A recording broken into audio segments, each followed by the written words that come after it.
This is our cross-eyed protagonist with the girl's name, better known as the god of laziness. Our protagonist is waking up startled because he had a dream, or a nightmare. And we're going to talk about that dream now, folks. The lazy man's dream started with this guy arriving at the village, and the farmer was keeping an eye on him, right? At first, he didn't make a big impression, although there was a sense of danger in his eyes. The farmer wanted to chase the guy away, but the elder decided to take the traveler in. The farmer didn't like it one bit, but they ended up giving him a bit of land and an old house to live in. They left him there, and 4 days later, he became the talk of the village. Everyone was talking about him.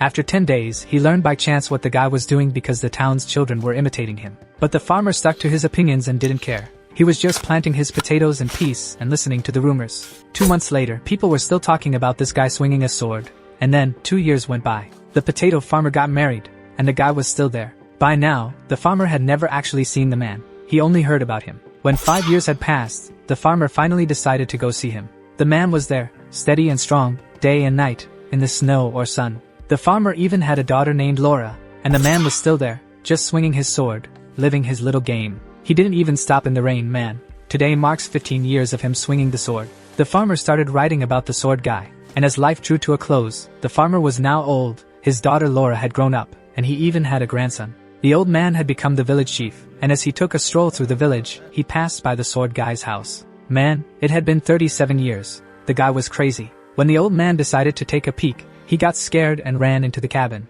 The man had finally died. I hope he went to a better place. And this is where our story begins, in the spiritual district of Pereria. The lazy man just wanted to go back to sleep, man. But with dreams like that, it's hard. He said the dream felt very real. The sweet taste he felt when he was tired, the muscles aching, it was all so real. But isn't sweat salty? And above all, his body needs this. He calls a butler and asks for his sword, wanting to swing it around. In the Pereria family training field, everyone is astonished because it's not every day that the god of laziness shows up for training. When he chooses his sword, he goes straight for the big one.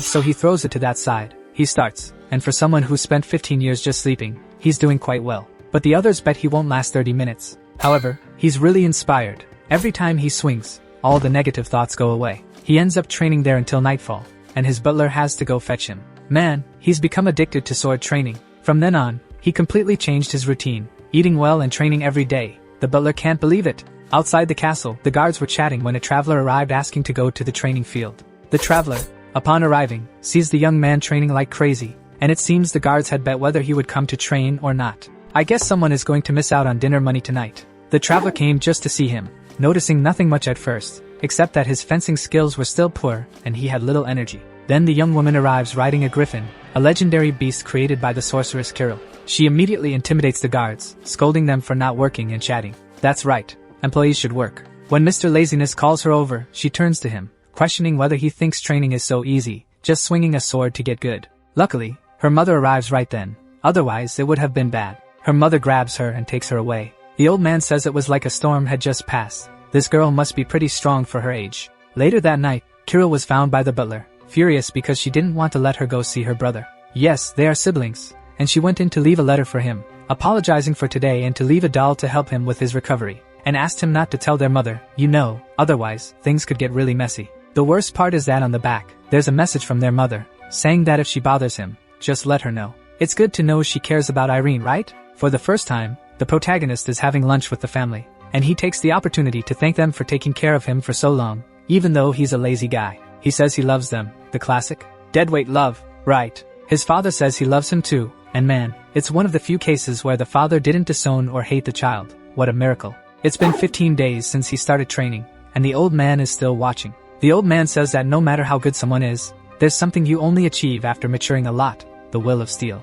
And he sees that in a 15-year-old boy. If he had the right mentor, how far could he go? After observing Irene for a few days, he asks the crazy guy who will be his teacher, and after learning the name, he is outraged because the guy is a drunken loser. So, he would have to do something to change that, and he goes straight to the lord of the city to say that his son has immense potential and should join Kronos, the school for swordsmen. He gives a recommendation letter to the lord so that Irene can join the school. This school only accepts the geniuses of geniuses. Just being there is considered noble. So, his father calls Irene for a talk and explains everything to him. If he doesn't want to go, he doesn't have to. Quite different from those parents who force you to study, the lazy guy just asks for some time to think, and after thinking for a bit, he takes the initiative. He has to do something for himself, and for his family. His sister asked him to keep this, and coming from her, It can't just be a trinket, right? It's going to turn into Guts' sword later on. So they arrive at the famous Kronos school, and the guard sees him from afar and takes the recommendation letter. The letter is from Mr. Brain Somerville, whom Irene refers to as the Wandering Knight. The guard welcomes him warmly,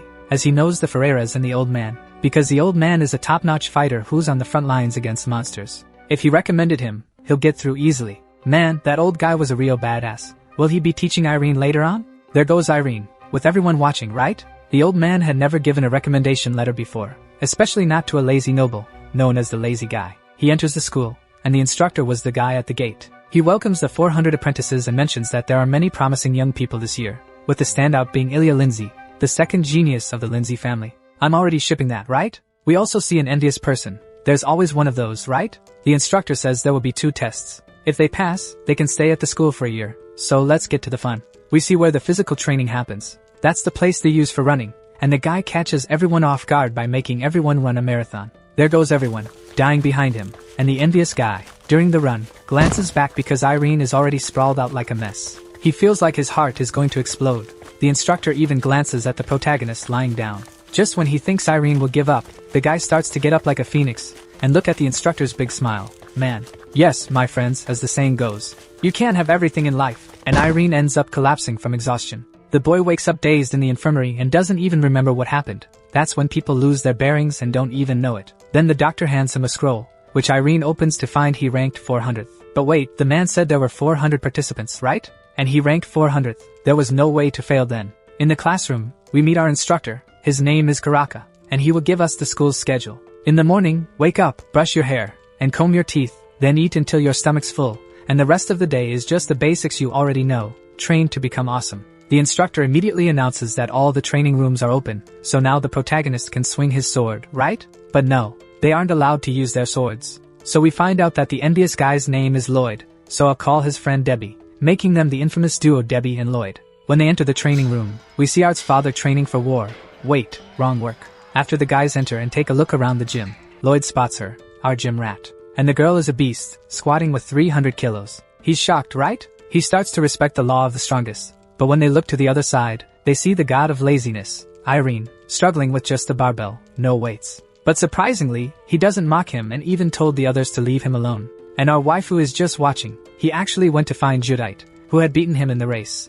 Until they see that Ilya is going to talk to young Irene. Is she going to invite him to do cardio at her place? Actually, she just gave him some tips and then left. I'm just exaggerating a little here. Then Judite goes straight to him to satisfy her curiosity, calling Irene. But he's as distracted as always. Probably neurodivergent, this kid. She asks if he's deaf, and look at that Irene, being a real loser, apologizes. He needs to change that personality. I don't like protagonists like that. I prefer the hit first, ask questions later type, like little Soma. She says she's not interested in Irene and only wants to know what Ilya told him. Oh, now you're curious, huh? Well, screw you. I wasn't going to tell you, but our protagonist is clueless and tells her that Ilya just came to teach him how to use the equipment, and she leaves angry. The poor kid goes back to training, and then Debeloid shows up to mess with him. I'd like to see them doing that at Ronnie Coleman's gym. He'd throw them out the window. At least he was more formal. But he also wanted to know what waifu and the red-haired girl talked to him about. After that, the gym rat kept giving him tips. Lloyd mentally competes with Judite because he doesn't want to lose to her. And so 2 months passed. The powerhouse trio continued their intense training, and our protagonist was there lifting 1 kilogram on each side. Finally, the semester evaluation arrived, which will take place on this course with a time limit. The top 5 will receive a personal reward from the master swordsman. The competition will happen in 10 days, and this is where we start to separate the men from the boys, with the top 3 annoyed by our protagonist. One says he's not feeling well, he's scared because he knows Irene is insane now. The other thinks about resting, but when he sees Irene pushing hard, he'll have to push hard too or be left behind. Then the sword master Ian arrives, a 90-year-old bald guy. He introduces the top contenders, Ilya, who is undefeated, and Judite, who is pushing the limits. And it's not me talking trash this time, it's the master himself who said that. The master wants to know about Irene. The instructors ask if it would be good to stop him since he's been there for a long time, but the master says no because the boy has perfect control over his mind and body. That boosts the protagonist's morale. However, during a brief rest, Irene begins to dream that he's back in the arms of laziness. But the Irene who swung his sword for 36 years comes to his rescue. Laziness tries to hold Irene back but fails. I need an Irene in my life, guys. Laziness is tough. The protagonist wakes up fuming, like a caged beast. The much anticipated day of the competition arrives, and people are mocking Irene because he's all dirty, must have been training until now. But it wasn't just him. Judite also trained hard. Lloyd is already claiming victory, thinking that with both of them worn out, second place is his. That's nonsense. And waifu is looking at the battered protagonist. I think she wants him. The instructor explains how the competition will go. First, various weightlifting exercises, then a box jump to tire the legs, followed by a marathon run, and finally, a plunge into the water to wash up and finish the course. As soon as the competition starts, Ilya takes the lead, and Lloyd comments that there's no way to beat her. She's too unbalanced. But other than her, it's smooth sailing. He should easily secure second place. That is until he takes a look at Irene. What the heck, man? It's like Irene almost swallowed the barbell. Ilya finishes first, and then comes the beast, Irene, who pushed so hard that he finished the box jumps before everyone even got off the bar. Judite won't accept losing to Irene and activates her cheat mode to get ahead quickly. During the running section, Irene is right behind waifu, savoring that taste of victory. Once you experience that, you just want more and more. He says he wants to pass her now, until the crazy girl, looking like Lightning McQueen, pushes herself to 110% and overtakes him. The girl is incredible. She zooms past like lightning and jumps into the water. But listen to my advice. Eat plenty of bananas, or you'll cramp up. And that's exactly what happened to her. Nearly drowning, she sees Ilya passing her and starts crying. As she sinks, little Irene plays the lifesaver and rescues her, tossing her to the shore for the instructor and then hurrying off. And that's the end of the test. When the results are shown, this time he ended up in 34th place out of 35 participants. But it wasn't due to incompetence. It was because he played the little firefighter. But everything else was fine. Now I bet she's going to make it onto Irene's list of waifus, mark my words. Lloyd realizes that Irene is on another level now. If Judite hadn't skipped eating bananas, he might have finished in 4th place. The next day, the protagonist is already there training. The guy doesn't know what rest is. Then waifu, all pumped up, asks why he saved Judite, and he says he felt he had to do it. But waifu counters, saying there were instructors there to handle it, and if he keeps this up, he'll become the joke of the class. He explains to her that it's like he's had a swamp his whole life and never tried to leave, but his loving family pulled him out, so he couldn't ignore helping someone else, you know? I don't get it. You have to be awesome. Ilya gets angry and says she won't help him with training anymore. But look at the size of that wardrobe. Dear God, I'm scared now. Imagine if you don't take waifu out for ice cream and she gets mad and starts fighting you. You're done for, my friend. And then we get to the results for the top 5 who will receive rewards. After a private meeting with the master swordsman, the old man reminds the instructor of someone, so the instructor calls Irene Perreira to the stage. No one expected this, right? Just me and all of you watching, because it was obvious that the protagonist wouldn't be left out after saving the girl. He is praised by the old man in front of everyone. In the old man's office, he gives initial advice to Lloyd, then to the mutant waifu, and finally to Irene. The master says he can ask for anything, even something physical, but the truth is that the master is more intrigued by what Irene will wish for. I'm curious too, what will this guy ask for? And what he wants is incredible. He just wants to know how to make amends with the mutant waifu. Oh man, he just left home and is already chasing after women. He could have asked for a Hot Wheels car, a Blu-ray of Boku no Pico, but he asked how to make amends. If it were me, I'd ask to see Irene become a monster right away so the mutant waifu could surround him. Anyway, the old man decides to help the young man, though I don't know how. 90 years old solving a teenager's problems. Irene acts like a sad boy, putting himself down, but the master kills a mosquito in front of him. That alone is a huge lesson. The master tells him to puff out his chest and stay strong because no one will hit as hard as waifu's punches. The old man, looking at him and leaving, says that he's poorly drawn. No, wait. He says he's different. He doesn't get anxious or nervous, as if someone is helping him. Back at the academy, Irene is doing those intense push-ups when Judite arrives to bother him. As he stands up to listen to her, she says she has something to say. She just wanted to thank him and says she'll repay this debt. She says this while blushing, and the rule is clear. If she's blushing, she's interested. She says that from now on, he'll be with her. He tries to refuse but gets punched in the arm and accepts. Now, in the room where sword training will take place, Judite is talking to Irene, while the others just watch. The redhead keeps trying to strike up a conversation with the protagonist,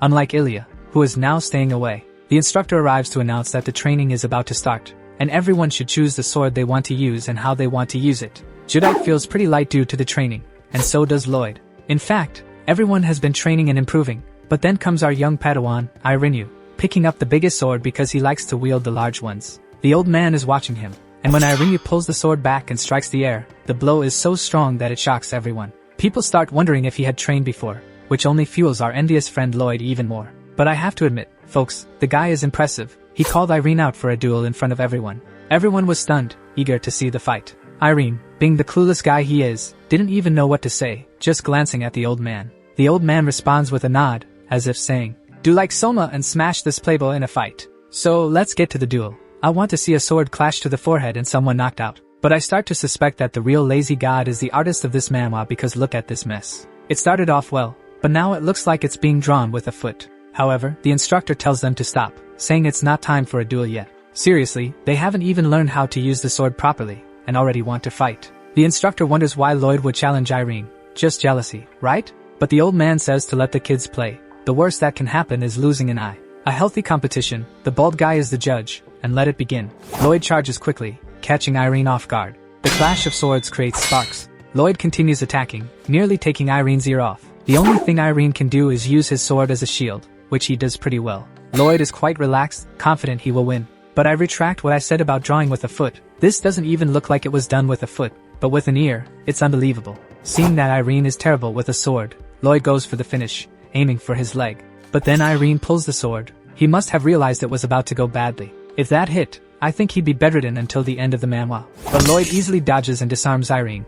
Irene, you still have a lot of training to do, my son. The winner is Lloyd, who had a major smug look on his face. But he didn't mock the protagonist, so Lloyd moved up in my book. Then Karaka announces that the class will be divided based on skills. Ilya, Lloyd, Judite, and a few other minor characters go to Class A. After that, he sets up Class B, with Class C consisting only of minor characters. Judite was there buttering up Irene, but something's off. There's a problem with the count. That's because Irene is alone in Class F. Damn, just disappointment for Irene. Judite is ready to tear Lloyd apart, but Irene is just there, ignoring it and peacefully swinging his sword. He then looks at her, and says she shouldn't get upset because of him, making her blush immediately. Back at Lloyd's place, he's deep in thought. He says he tried to take Irene's attack, but before he knew it, he was already dodging, meaning he knew this fight was going to be tough. Anyway, who in their right mind stands in front of that? Not me. Then Irene meets the instructor of Class F, who is none other than the doctor with the little mustache. If you need someone, get the doctor, right? Might as well make good use of the salary. The mustache guy asks Irene what he needs to keep up with the other students since he started training late. Works hard? No man, you need talent, kid. Check out the mustache guy. I retract what I said about him being just a doctor. He says he'll give the protagonist a week to learn the basic skills. If he succeeds, he'll move up to Class C. If not, he'll stay in F. But he warns that if Irene doesn't have talent even for that, it's better to drop out of the academy. That's pretty harsh from the mustache guy. This hit hard even for me. Anyway, Irene trains throughout the week, and even the mustache guy acknowledges that Irene has talent. He then immediately tests Judite, who says that if he's bad, she'll beat him up.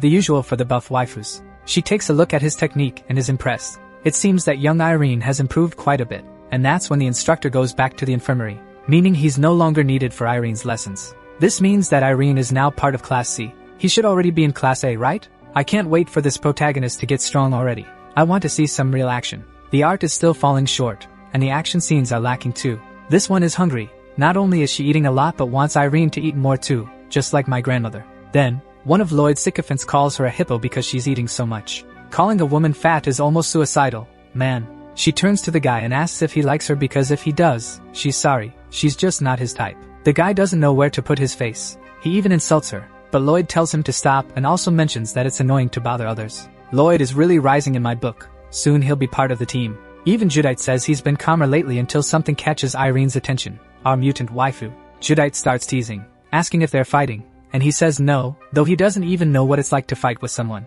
He wants to know if they're friends, but she tells him to ask her himself since they're not fighting. Clearly interested, right? She only says that Ilya trains alone all the time and that the protagonist should be promoted soon so he can train alone with her. The guy gets all embarrassed. Back in the training room, Lloyd is leaning against the wall, watching Irene. Man, what is this? The art is getting worse, and by chapter 40, it'll just be stick figures. Judite and the protagonist are training, but she's much stronger than him. However, this doesn't stop the protagonist from landing some solid hits, though she struggles a bit to defend. Struggles my foot. The final knockout is all hers. She says he's improved a bit but is still not on her level. See, Irene, you lack that anger, my dear. That's it for today. They finish the training with Judite teasing him, telling him to go see Ilya alone. Actually, that's not a bad idea. And there's waifu training intensely when someone arrives. Guess who it is? Irene, obviously. He really went brave guy. He arrives all awkward, and she wants to know what he wants. He says he came to give her this, a letter and a gift. She asks why out of the blue, and he explains that he has a sister, and they used to fight a lot. The next day, she'd always leave a letter and a gift by his bed. Since it was hard for him to find the right words to say, it was much easier to write a letter. Ilya asks if he thinks she'll help him again because of this. Yes, after all, he is the protagonist. She looks thoughtful, and when she gets home, she's all happy reading Irene's letter. She doesn't even seem like a mutant waifu in that moment. She remembers she got a gift too and, upon opening it, finds a bracelet, which shocks her. She says it's an Adonis. I couldn't tell if she was crying or sweating cold, but it must have reminded her of something. Did Irene mess up, or is he closer to winning over the mutant waifu now?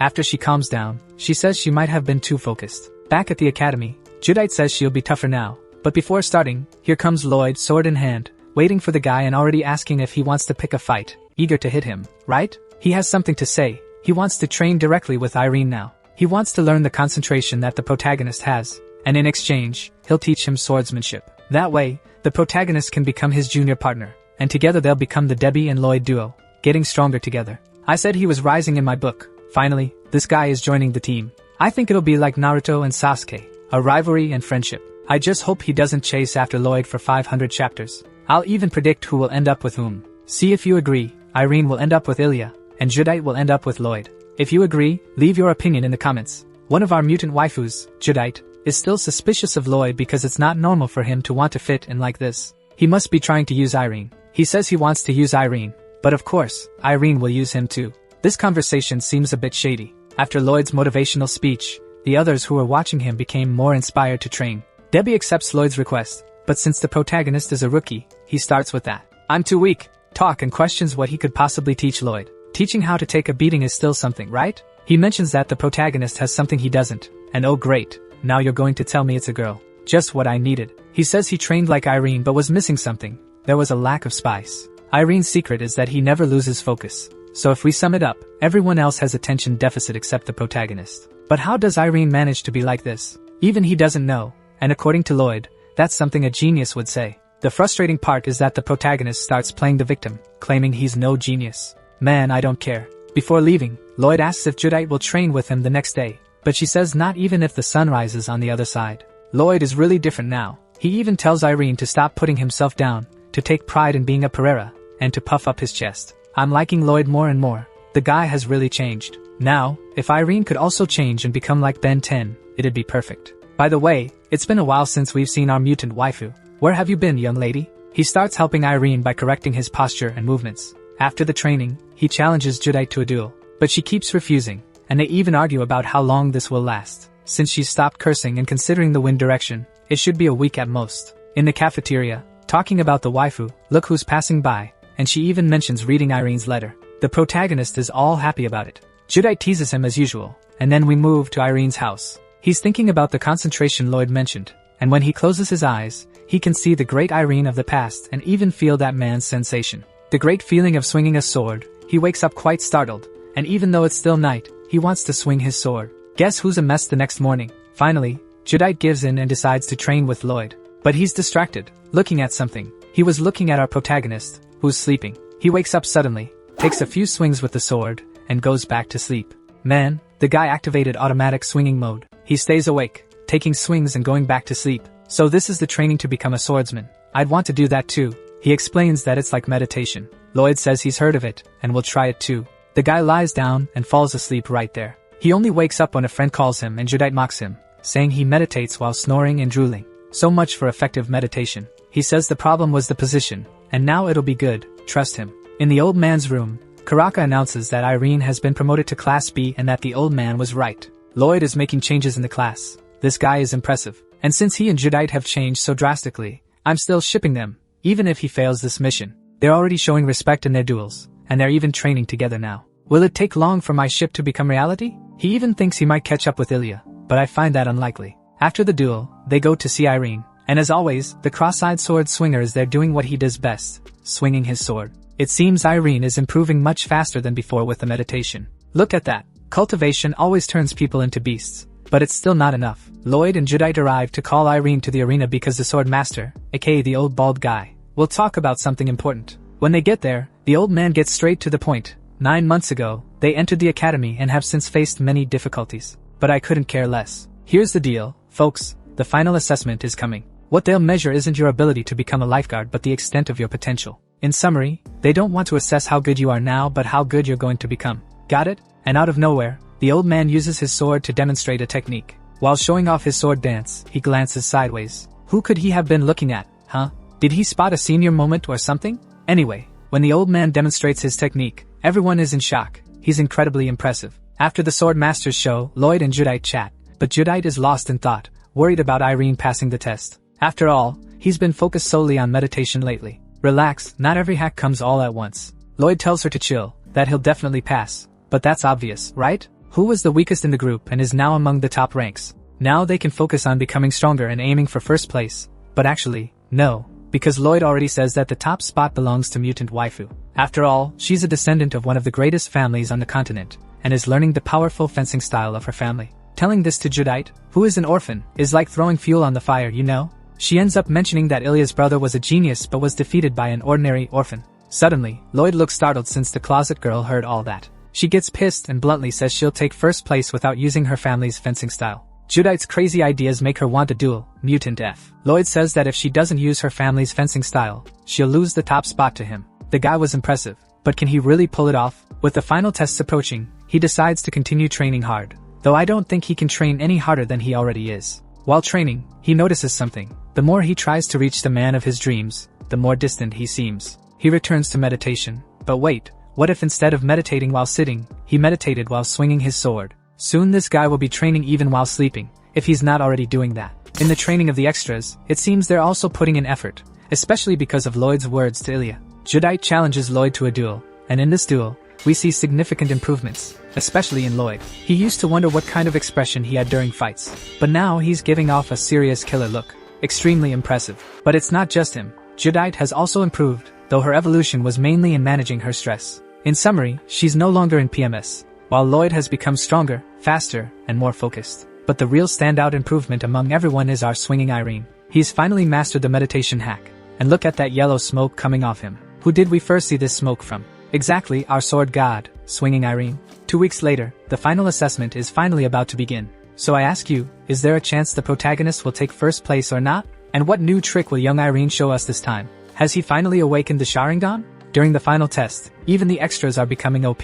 With a wooden sword, one guy slices through a stone, and with a bit of concentration, he cuts through leaves. Even so, the old man says something is still missing. There's a lack of spice. They announce it's Judite's turn, one of the mutant waifus. She immediately asks if she can take the test in pairs, and the old man agrees on the spot. But who's the other participant? Obviously it's the blue-haired guy. Come to think of it, does he dye his hair? Because it can't grow like that, right? Or does it just happen in this world? Lloyd gets ready, and Judite says she'll beat him today. She's going to surpass him. Now I'm eager to see it. She leaps from behind and delivers a high-quality sword strike. She's trying to take his head off. If Lloyd hadn't dodged, it would have been game over. The extras are stunned, but even though she's a monster, Lloyd is something else, landing a single blow that cuts her face. And then the real battle begins. She wants more power, he wants speed, and I want more action. Unfortunately, her sword breaks, and Lloyd stands firm and strong. She did well, but it wasn't her day. The best part was Debbie and Lloyd. The old man is very pleased since he hasn't seen something like this in a while. Then he calls the next person, and it's her, our mutant waifu, the towering Ilya Lindsay. Today she will showcase her family's celestial fencing. Lloyd, who thought he was getting close to her level, is stunned because she's literally on another level. Just her sword swings send wind cuts flying everywhere. She's incredibly strong, and she shatters all of Lloyd's hopes. Next up is Irene the Swinger, and he immediately puts pressure on everyone. Lloyd starts hoping that Irene won't do anything special. He's changed, but he's still selfish and wants to be the best. But Irene is different now. Look at the old man's eager face, waiting for Irene to do something surprising. When Irene announces his plan, everyone is confused because he's just going to make a vertical cut, nothing more. Judite already looks like she thinks he's going to mess up. One instructor is impressed that he's only doing that, but the old man expected something from Irene. The extras are annoyed, but the instructor scolds them, and things settle down. Finally, the moment arrives. Irene uses all his concentration, and the old man is thrilled, especially since Irene was the one who rejected his teachings and wasn't impressed by the master's fencing. Ilya senses a big move is coming. After meditating and tensing his muscles with intense focus, Irene recalls the tsunami that is the man of his dreams, a man with the will of steel, the great master of sword swinging. He performs the vertical cut, slicing through the entire room, leaving everyone in shock. The instructor, Ilya, and Lloyd are all amazed because he managed to split the room in half. Lloyd is so filled with envy and hatred toward Irene's success that he grips his own hand so hard it bleeds. This rivalry is going to be intense. Finally, the results are announced. The old man starts from the bottom. After many extras, in 4th place we have Judite the mutant. In 3rd place is Lloyd, the blue-haired guy. In 2nd place is Irene the Swinger. And in 1st place, as always, is mutant waifu Ilya Lindsay. After receiving the results, she goes to where the only person who would be there is the training room. The guy never stops training for a minute. He really doesn't waste any time swinging his sword. She goes there to praise him and to say that she's leaving the academy. This worries Irene. He's about to lose his potential future girlfriend, just as things were starting to heat up romantically. But she says she's going home and asks if he knows the greatest genius on the continent, Carl Lindsay, Ilya's older brother. Imagine the pressure she must be feeling, being from the family of the continent's most amazing person. At least the future partner of the protagonist is strong, which is what we like. Women need to be strong and capable of throwing punches too. When she was 7, there was no one in the entire continent who didn't know her brother's name. Despite his youth, he reached a level impossible for his age and became world-renowned. One day, a commoner named Ignite, who was first at the Chrono Academy, fought against her brother and won with just 3 strikes, thus stealing the title of top genius and crushing Carl's will, as well as her own, since she had expected more from him. Because of this and the stares from those around her, he became a recluse, locking himself in his room. That's when the mutant waifu decided to train to avoid being controlled by others like her brother. But when she realized it, she was already being controlled. The reason she joined the academy at 12 was because Ivechi had joined at 13. Wait a minute, so she's currently 13 and Irene is 16? Man, she's more buff at 13 than he is at 16.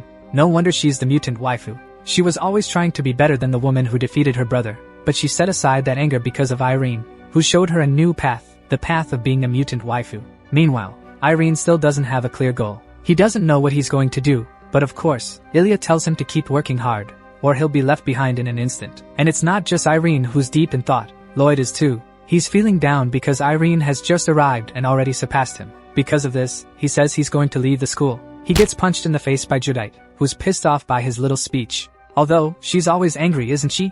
If Lloyd is considering quitting because he was surpassed by someone, imagine how Ilya must feel, given that she hasn't even managed to surpass Lloyd yet. The girl is a warrior, we have to agree. I'm starting to like her more and more. After she beat Lloyd for the first time, she tells him to be satisfied with having defeated the world's greatest swordsman while he was still young and then leaves. She just tossed it into the air and walked away. We then see what happened in the old man's office. There's Ilya chatting with the old guy, and she definitely looks much happier than before, while Lloyd is in the deepest depression ever seen. Even though the old man says that his test results were incredible and that his swordsmanship is good enough to serve as a benchmark for the other students, Lloyd is determined to leave the school. His face shows nothing but a dead fish expression. Not even the old man's words could reach him. Now it's Irene's turn. The old man starts by praising him, noting that this is the first time someone has reached such a level of strength in just 1 year of training. However, he asks Irene why he swings his sword. Irene says it's because of the man of his dreams, and at that moment, the old man realizes that Irene doesn't wield his sword of his own volition. He's imitating someone else. The old man suspected this because Irene was the only one who didn't show any emotions while training. He was completely indifferent to his progress, while Lloyd would get excited whenever he noticed improvements. Judite would get frustrated for being behind Lloyd, though I'm not sure if she was genuinely angry or just in her usual state. Meanwhile, Irene showed nothing. The old man says that from now on, Irene should try to find his own path in swordsmanship. If he doesn't, he won't be allowed to enter the academy anymore, and he'll have a year to do so. He asks Irene to come closer to draw a bit of blood. I honestly thought it was for a diabetes test, but it was actually to mark him with a gold bar, making him an official apprentice from now until a year from now. And now comes their farewell. After all, the top 3 are going home. Starting with the mutant waifu, who gives Irene a badge and tells him to show it to the guards when he visits her, essentially inviting him to come home. A cool detail is that she's wearing the bracelet Irene gave her. I think something's going to happen between them. It has to go well, otherwise it'll just go wrong. At an intimate moment between the two lovebirds, Judite comes to interrupt. She takes the badge from Irene's hand and apologizes to the mutant waifu for the things she said recently, making the protagonist quite happy to see this. This makes Judite extremely pissed off, and she seizes the opportunity to escape from the scene. She goes to talk to Lloyd, asking why he's leaving the academy. He says he doesn't know, but little does Irene know, the reason is actually himself. He thanks Lloyd for making him feel alive while swinging his sword. As he climbs into the carriage, Irene yells at him to get stronger so they can meet again soon. That hit Lloyd and me right in the feels. Damn ninjas with their onion cutting skills. Then the butler of Irene arrives. It's been a while since we've seen him, and when he hears that those girls are his friends, he's in shock. The idea of Irene, the boy who never left his room, having friends is indeed a reality check. They say their goodbyes, and only Judite and the mutant waifu remain. Back in the old man's office, the instructor is pondering Irene's case. However, the old man tells him to relax because Irene is the 4th genius of the continent. He's not a genius like the others, he's a genius of effort. It seems we can no longer call him the god of laziness. Now he's the god of effort. Truly impressive. For Judite's luck, she thought she'd be alone at the academy. But look who showed up behind her, the great Lloyd. As they're heading back in the carriage, he's quite reflective, to the point that the butler thinks he's down because he wasn't accepted into the academy. Little does he know. When he glances at Irene's hand and sees the badge that the mutant waifu gave him, the butler nearly has a heart attack. Imagine how he'll react when he finds out that Irene has become the fourth genius of the continent. Since the journey is long, they decide to spend the night at an inn. Irene doesn't waste any time and starts training right away. There's a saying that time is money. Here, time is strength. The butler thinks that Irene looks a bit sad and wants to do something to cheer him up. This Alfred is a good guy. I hope he stays in the story for a long time. He goes for a walk and sees an orc. But don't worry, this orc is a nice guy. Because if it were a goblin, we'd call someone specific to handle it. He's also not an ordinary orc, which is pretty obvious. After all, he's not attacking anyone like a regular orc would. He's a seer orc. The butler calls Irene to see the orc, who says that just seeing a seer orc brings good luck. So everyone watching this video is lucky. The orc asks to place a hand on his orb, then looks closely at Irene with a puzzled expression and asks his age, seeming shocked. When Irene says he's only 16, the orc even doubts him, because Irene could be accepted into any knight academy he wanted. This is the famous intelligent NPC. But this leaves the butler extremely pissed off because he still thinks Irene was rejected from the academy. So the butler storms off, cursing the orc, who just wanted to do his job. Before Irene leaves, the orc gives him a note. Maybe it's like those fortune cookie messages? We'll find out later. The orc mentions that he can see Irene's aura and says that if he's reached this level at just 16, imagine his future. Back in the carriage, Alfred is still upset with the orc, wondering how he can say that to someone who just failed the exam. But Irene explains that he was accepted. He just can't start yet. The old man driving the carriage announces that the Gairuan family's carriage is approaching. This family is the most troublesome, right up there with the Pereria. It was this kid who humiliated Irene at the beginning of the story and made the NPCs think he was training for revenge. The butler even tells Irene to stay in the carriage. But now he's a different person and goes to confront the kid. When they lock eyes, the kid is confused by Irene's physique. He's bulked up in just a year. Now he's a worthy partner for our mutant waifu. Even so, the kid tries to provoke Irene, but it's pointless. The protagonist is already hardened. Honestly, I think he should have stood on a stool to hear better. After the failed attempt to humiliate Irene, the kid gets pissed and tries to grab Irene's hand to supposedly measure his skill level. Actually, he just wants to hold Irene's hand,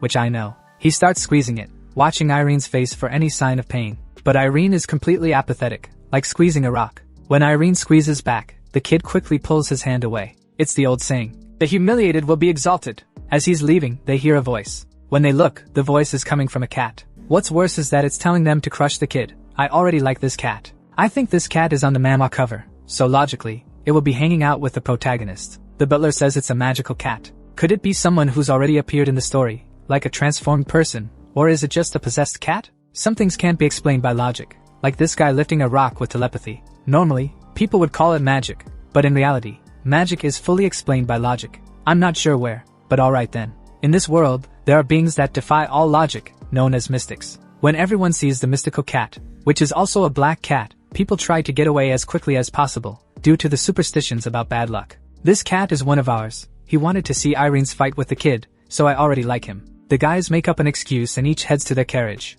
leaving the little cat behind. Irene asks the butler if it's someone who's transformed, but the butler doesn't know. He thinks it might be related to Irene's sister because she's also a mystic. Could this creature be her creation? She's already created a moving gargoyle. When they arrive, they have a warm family moment, all gathering for a meal. Irene is happy when his father says he's proud of him. Since he never left his room, hearing such words must be quite rare, especially because he was also famously inexperienced. Meanwhile, the father says that the mythical cat they encountered is known as Ruru, and contrary to what I mentioned earlier, it's a cat that became a mystic. The creature is indeed a talking cat, and it's in the Pereria territory to make his sister his apprentice. And since the kid is just a lazy bump who spent a year training without doing much, he doesn't know how to respond. To escape this responsibility, he gives his sister a gift. She opens the box with a necklace inside and is quite happy to receive it. While this cozy family moment is happening, Ruru appears on the table, which is quite rude, who climbs onto other people's tables. They mention that the cat has the intelligence of a human, and is there to gain Irene's trust so he can make her his apprentice.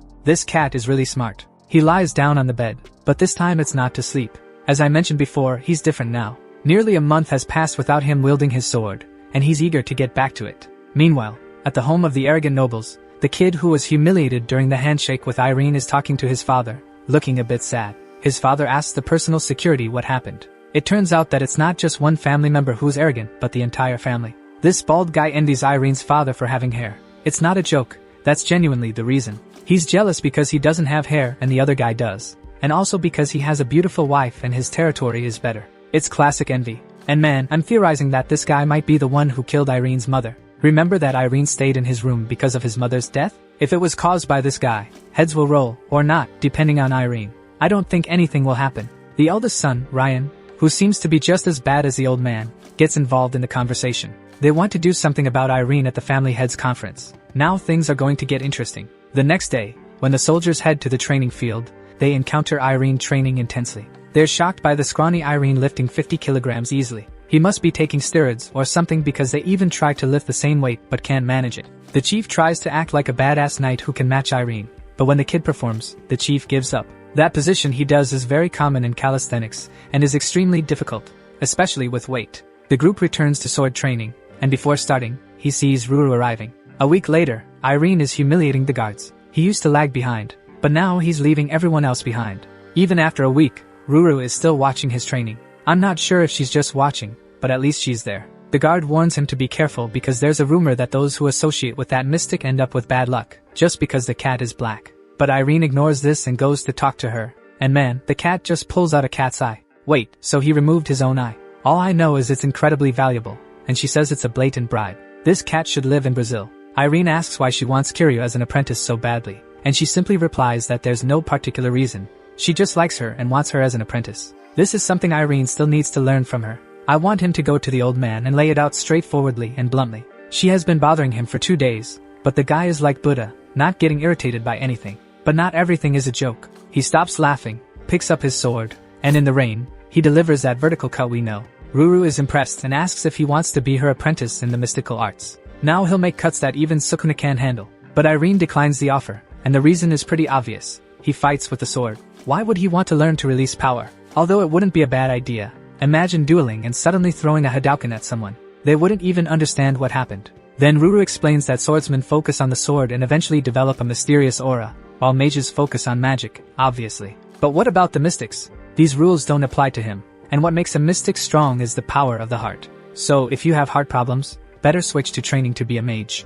Ruru noticed how eager Irene is to swing his sword, but he still said he can't. The cat gets upset, demanding to know why, and he explains that his swordsmanship isn't his own, so he can't be her apprentice. Ruru gives him a piece of advice. Everything he's done so far was an effort but a tremendous waste of time. It's the kind of advice that makes you lie awake thinking about your life. He was about to go to bed, but someone knocks on the door with some bad news. The person says there will soon be a family meeting. I hate these noble family meetings. And he also mentions that the place where Ruru was last seen was destroyed and one of her disciples died in an incident. In short, he came to say that the black cat brings bad luck. The worst part is that Ruru was hiding under the bed and heard all of this. But Irene already knew she was there and told her not to be sad since he also has that bad reputation. He's known as the god of laziness, after all. They talk, and she says it wasn't her fault that things happened. It was just bad luck, wrong place at the wrong time. The protagonist doesn't mind being around her for that reason, and she's so happy to hear this that she pulls out a treasure and gives it to him. I'm not sure what he'll use it for. Then the day of the meeting arrives, and of course, the envious family has to be there. The most disgusting ones are the first to arrive. At dinner time, everyone is at the table. Count Barur, Count Fried, what a head Fried has, like a Megazord head. Also present are the Lester family, who seem like they have mischievous kids, the Russell family, and finally, the least important, the Guerin family. He gives a speech for everyone to toast, and Irene notices that everyone is looking at him with a superior gaze, including the envious family. Poor guy, he's in shock, wondering if he forgot to like a video. Then the bald guy starts mocking him, saying he's holding the glass wrong. It should be held from the bottom to avoid warming the drink. Irene apologizes and corrects his posture, but then the guy starts with another critique, saying he needs to stretch his pinky finger, blah blah blah. His father just watches while these guys keep putting the kid down. The bald guy apologizes and says he hopes Irene's father doesn't misunderstand, but he continues to just watch. All of this leaves Irene in a panic attack. He starts trembling, and his father asks if everything is okay. He says it's not and asks if he can leave. So, Irene runs away again, lacking confidence. Now he knows everything his father heard and how he was treated by others. He feels like a horrible son for having stayed stagnant all these years, and he vents his frustration through swordsmanship. Ruru didn't just say that what he's been doing was an effort. She said that effort is giving everything you have to achieve a purpose, putting your heart into it. If he wasn't doing that before, now he's filled with pure rage. And just then, the annoying characters arrive to bother him. Perfect timing, right when he's at his boiling point. They come asking for a duel. I told you those kids were little devils. The oldest one asks why he isn't responding and questions if he can hold a sword any better than he can hold a wine glass. Irene just tells them to bring it on. Today is the day to beat up these annoying characters without mercy. Man, I've been waiting for the day when Irene would change from his nice guy persona to a badass. He tells them to come at him, and the little demon grabs a sword. From what we see, he's not someone who has never swung a sword before, but that confidence will end very soon. Irene moves towards him with a speed that's impossible to react to and delivers a strike that sends the sword flying. One less to count. This is the Irene we want, a big-time Irene. He calls for the next one, but as always, the guys start crying, saying it's not fair. So Irene, in a threatening tone, tells them to pick up the sword from the ground. At this moment, the savior of the annoying characters arrives, the oldest of the brothers, saying he will avenge them. They have a staring contest before the fight, with the two weaklings behind complaining they lost only because no one said the fight had started. The big guy starts by attacking the protagonist, coming from above and then from the side, mocking Irene who only knows how to block. But he's just watching the guy. He begins to feel unwell. He's about to have a heart attack. To finish it off, Irene delivers a strong thrust, of course, injuring the guy's hand. It's like the other guys who survived no flap September a month later. To top it off, Irene taunts him, asking if he's not going to attack. But just as he's about to finish the fight, who should show up but the person we've been waiting for? The jerk arrives asking for a real sword duel. You've handed the knife and cheese to the protagonist. Irene doesn't hesitate, and just goes for it. The guy even praises Irene, saying he likes his new personality, and I do too. I was eager to see Irene beat him up. There's Irene with his real sword, and of course, the mocker has his too. You could even see the malice in the reflection of this guy's sword. The guy is truly despicable, but his biggest mistake was telling Irene to make the first move and provoking him by saying it's strange to fight now since he was just a coward in the past. Irene closes his eyes, and when he opens them, he delivers that famous cut from about 5 meters away. The guy is pushed into the wall, and best of all, his sword is sliced through. Irene is really pissed off now. He's even using the famous move that cuts through swords. This is the Irene I wanted to see, someone who commands respect. Just then, the parents arrive. The guy's father sees him with just a bit of sword left in his hand and immediately asks what happened. He's told that he lost the duel, and even Irene's father can't believe it. The guy, in shock and not knowing what to do, starts making excuses, saying that Irene's swordsmanship is very powerful. The guy's father starts laughing, and everyone is happy, congratulating Irene's father for having such a strong fighter on their side for the subjugation. But here's the cherry on top. As the guys are leaving, the father thanks Irene for losing on purpose to avoid breaking their family relations.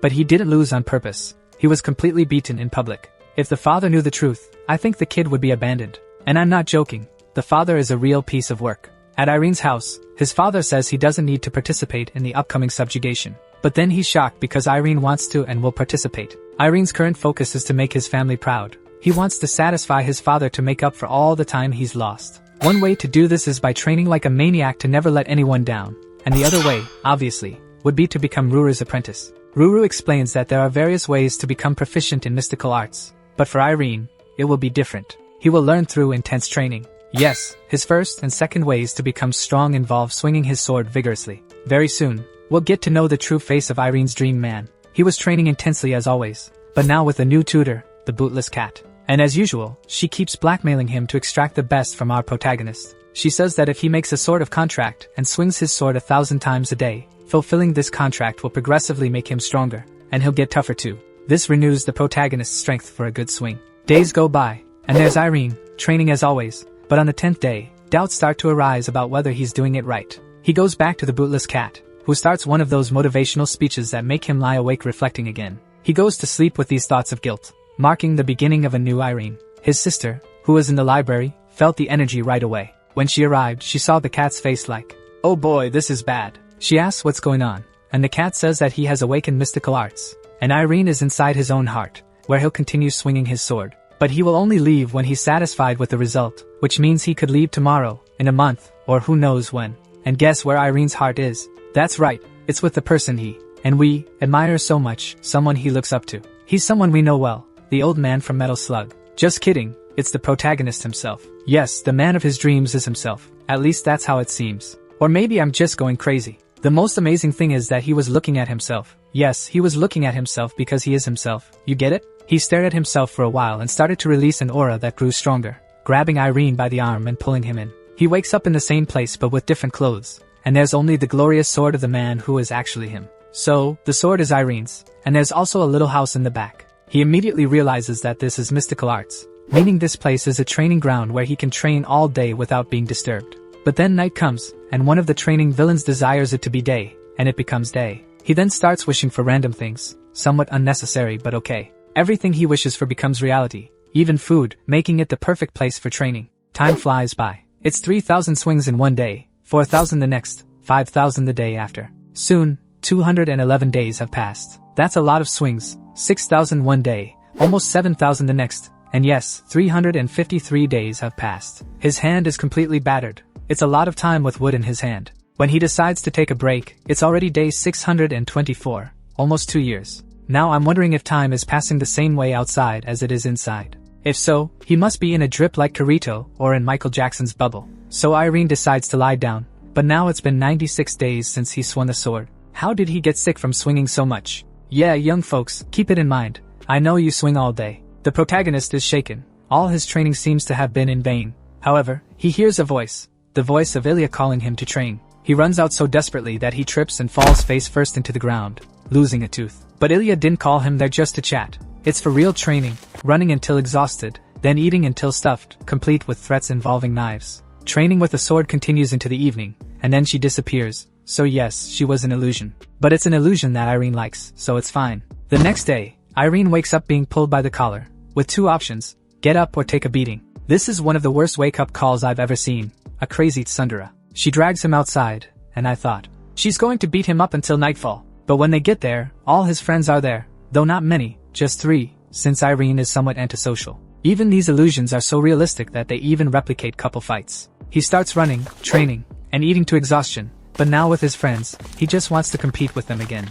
He trains with Lloyd, resulting in a great fight. He almost gets him from behind. Oops, that sounds a bit off. Irene admits now that he was wrong while others were right. If he does things with people he trusts and loves, he will overcome everything. With all that training, Irene surpasses himself. He manages 10,000 swings in a single day and doesn't need them for now. He understands his path. Judith tells him to work hard, and Ilya tells him to give his best. But don't worry, folks, now the father's going to get into shape. He spends 1,200 days running, 1,300 days training, and after 1,500 days, he's still training. After a ton of days, he's starting to go insane. It's clear that he put in a lot of effort. His clothes are in tatters, but now he's gigantic. Respect Irene now. He's insanely strong. He really got into shape. He even decides to call his friends back, which leaves them amazed at how much he's grown. Now he looks like a true protagonist. But here's the thing, he didn't call them just to chat or to see how tall he's become. He called them for a fight. Judith gets ready, but no, he wants all 3 of them at once. He just picks up his sword and shows his power.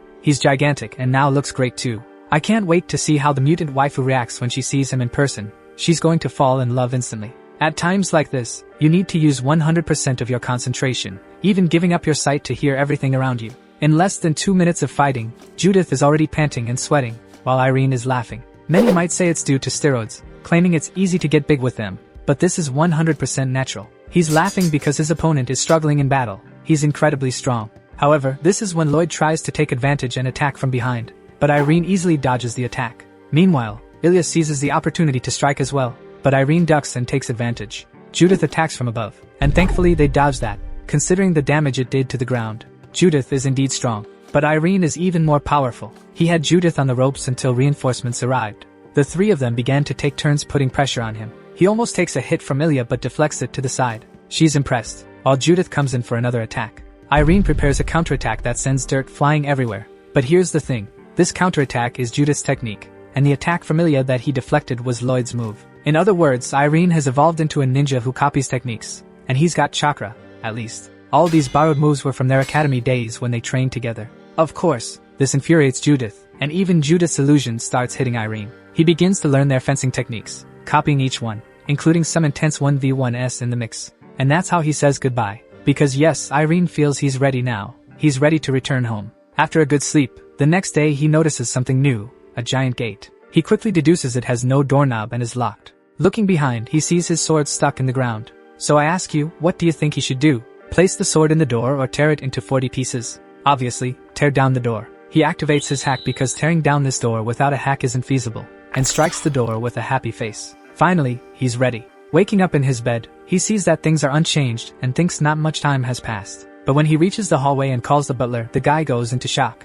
Before discussing that, just look at the size of the kid's back. The butler even starts crying, thinking he would never wake up again. But wait, how long did he sleep? He slept for 5 years, the same time he spent in the Geijutsu. When he meets his parents, another wave of tears starts. Oh my god, even his father is crying. Good thing I'm tough, move that onion away. He didn't spend 5 years doing nothing. Well, he did, but also didn't. Let's say he was idle but not completely inactive. Now he's huge. He wants to take on the family responsibility, and is ready to join the subjugation next month. Enter his sister, who is furious, saying that this time she will go. Since he's been in that place for 5 years, he's probably weakened. She's likely doing this to protect him, but he says he's fine, not weakened. She interrupts him, saying if he's fine, prove it in a 1v1, and then they'll see if he's worthy of going. Their mother is already in shock because it's a bit messed up for the two siblings to suddenly start fighting. But he accepts and calls her out. The fight is about to begin. Even the guards are shocked to see him there, especially since they thought they'd never see Snow White again, who slept for 5 years. The duel begins. Kirill starts shouting at him to get ready, and he, with his imaginary lightsaber in hand, says he's ready. She says she won't repeat herself and tells him to grab a sword. When she looks, the sword starts to materialize in his hand, the battered sword of our Irene. He's truly ready, and I foresee this guy becoming very strong by mixing these mystical arts. Kirill pulls 3 small swords from her battle pouch, throws them into the air, and they grow, becoming large and beautiful. Seriously, give me 2 of those swords. That's Kirill's power. She can control the swords. She attacks him, and the swords come with lightning speed, but he manages to deflect the first one, which wasn't that easy. He deflects the second sword and another comes from behind. His parents are in shock, but he sees the sword coming, turns, and deflects it at lightning speed. Kirill pulls out another sword and attacks him again, and he blocks it once more. She's furious and sends 3 swords at him simultaneously. Even the guard wonders if they should stop this, but there's no way they can intervene. So why isn't Irene fighting back? Because the fight is already over. The swords lose their power and fall to the ground, along with Kirill's tears. Even his parents are crying. Irene goes to his sister and gives her a hug. She did all this to protect him, as they thought he was weakened from being inactive for 5 years. Her concern is because this year's subjugation is different, with a demon showing up, creatures comparable to mystical beings, and Kirill wants to join him. Now Kirill's old master arrives. You might be wondering why I called her old. It's because, according to Irene, she's over 50 years old, though she looks quite well preserved. She starts embarrassing Kirill, saying she only talked about her brother for the past 5 years, and tells her that if she wants to keep her mouth shut, she should go back now, and off she goes, looking sad. Irene is impressed, as no one can handle his sister. Now that they're alone, she pulls out a necklace and gives it to him. This necklace detects a certain level of demonic energy and dangerous elements. Irene, as always, says he doesn't want to accept something so valuable, but she insists that they spent the last 5 years making it for him, so he has no choice but to accept it. She says she's happy now that he's a nice guy, much more than she expected. The day of the subjugation arrives. Irene is armored and thoughtful as usual, while the crowd is talking about him. They were saying that the rumor of him being trapped in a barrier is a lie, and that he was just lazing around in bed again. In a way, it's true that he was lying in bed. But in the barrier, Irene stopped being lazy and became a god of effort. Even his father is proud, but there are always envious eyes watching. There's someone trying to bring down the protagonist, but that won't be possible now,